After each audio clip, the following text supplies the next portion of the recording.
கோயிலுக்குள்ள போனால் ஒரு பாசிட்டிவ் வைப்ரேஷன் இருக்குது, ஒரு பக்தி நிலை, ஒரு முக்தி நிலை இருக்குது எல்லாருக்கும் உள்ளே போயிட்டோம் அப்படின்னு சொல்லிட்டு சொன்னால்.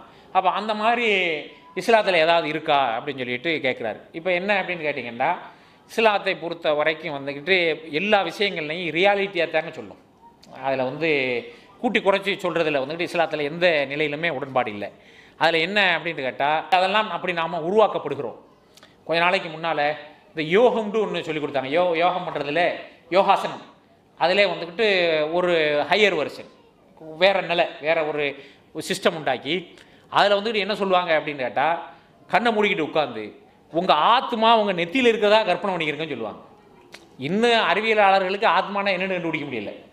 அவனே ஒரு குழப்பத்தில் இருக்கான். ரத்தம் ப்ரெஸ் பண்ணுறது, மூளை, மூச்சு வாங்குறது, இதெல்லாம் சேர்த்து உடம்புக்குள்ள உருவாக்குற ஒரு புது வகையான சக்திக்கு பேர் ஆத்மான்ட்டான். அது என்னென்னு இன்னும் யாருக்கும் தெரியல. திருக்குறான் அப்படி தான் சொல்லுது. அந்த உங்களுக்கு தரப்பட்டிருக்கிற அறிவில் அதெல்லாம் புரிஞ்சுக்கிற இயலாது அப்படி தான் திருக்குறான் சொல்லுகிறது. அப்போ அந்த மாதிரி நம்ம உடம்புக்குள்ளே உள்ள இந்த ஆத்மாண்டா என்ன, புரியுறதுண்டா என்ன, இதெல்லாம் புரியாது. மனிதன் எப்பொழுதுமே ஒரு இயல்பு நிலையிலிருந்து, மனிதன் எப்பொழுதுமே ஒரு சராசரி நிலையிலிருந்து தான் கடவுளையும் வணங்க முடியும். இதுக்கு நபி ஸல்லல்லாஹு அலைஹி வஸல்லம் ஒரு நபிகள் நாயகம் ஒரு அழகான உதாரணம் சொன்னாங்க. என்ன அப்படின்னா, நீங்கள் தொழுவீங்க, தொழுகை வந்து ஒரு என்ன நிலை அப்படின்னு கேட்டிங்கன்னா, ஒரு ஓர்மையில் கடவுளை வணங்கக்கூடிய ஒரு நிலை. வைப்ரேஷன்லாம் இருக்குன்னா சொல்லலை இஸ்லாம். நீங்கள் முயற்சி பண்ணணும் அதுக்கு ஓர்மையாக. அதில் ஓதக்கூடிய, அதில் கேட்கக்கூடிய எல்லாமே கடவுளை வந்து நான் வணங்குறேன், கடவுளை தவிர போடக்கூடியவன் வேறு யாரும் இல்லை, அவன் அளவற்ற அருளாளன், நிகரற்ற அன்புடையவன், தீர்ப்பு நாளின் அதிபதி, உன்னையே வணங்குற, உன்னிடத்தில் உதவி தேடுகிறேன், இப்படிலாம் அரபியில் ஓதணும். ஓதி அதெல்லாம் சொல்லி நின்று அதுக்கு பின்னால் திருமண குர்ஆனுடைய வசனங்களை ஓதி தூய்மையானவன், இனே மேலானவன்லாம் குனிஞ்சு நின்று இதெல்லாம் பண்ணணும். இதெல்லாம் பண்ணிக்கிட்டு இருக்கையில் என்ன செய்யும் அப்படின்னு கேட்டால், ஆஃபீஸில் உள்ள ஞாபகம் வந்துடும். ஏன்டா அதுதான் ரொம்ப அமைதியாக இருக்கிற நேரம். கட்டிக்கிட்டு யாரும் சத்தம் போட மாட்டாங்க, யாருமே பேச மாட்டாங்க. இப்படி நின்றுக்கிட்டு இருக்கையில் ஆஃபீஸ் ஞாபகம் வந்துடும். அப்போ தான் ஞாபகம் வரும் அப்படின்னு கேட்டால், ஆஃபீஸ் விட்டுட்டு வீட்டுக்கு வரையில் வீட்டில் மனைவி வந்துக்கிட்டு கடையில் ஜாமான் ஆகிட்டு சொன்னது இருக்கு, அந்த கடைக்கு போகணுமா, அந்த அவ்வளோவும் இப்போ தான் யோசிப்பான். அப்போ இதெல்லாம் வரும்னு தெரியும். பிஸியாக இருக்கிற நேரத்தில் அந்த பிஸி வேலையை மட்டும் தான் பார்ப்பான். யாரோடும் பேசாமல் தனியாக நிற்கிற நேரத்தில் தான் இப்படி தான் மனிதன் படைக்கப்பட்டிருக்கிறான்.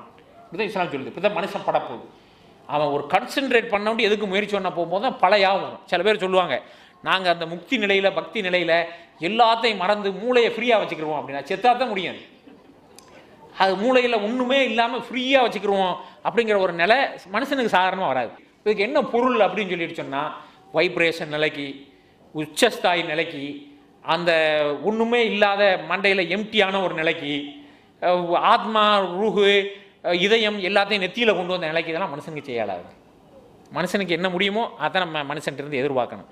அப்போ மனிதர்கள் இயல்பாக இப்படி இருக்கிறாங்கங்கிற இயல்பான வணக்க வழிபாடுகளை தான் இஸ்லாம் போதிக்கிறத ஒழிய, அந்த பள்ளிக்குள்ளே ஆலயத்துக்குள்ளே வந்தோம் அப்படின்னு சொல்லிட்டு சொன்னால் அதற்குண்டு அந்த இடத்துக்குண்டு உள்ள ஒரு வகையான ஒரு பக்தி இருக்குது. அது வந்து அந்த நம்மளை சுற்றி இருக்கக்கூடிய அட்மாஸ்பியர் இருக்குல்ல, அது நம்முடைய சூழ்நிலைகளை எல்லா நேரத்துலையுமே மாற்றும்.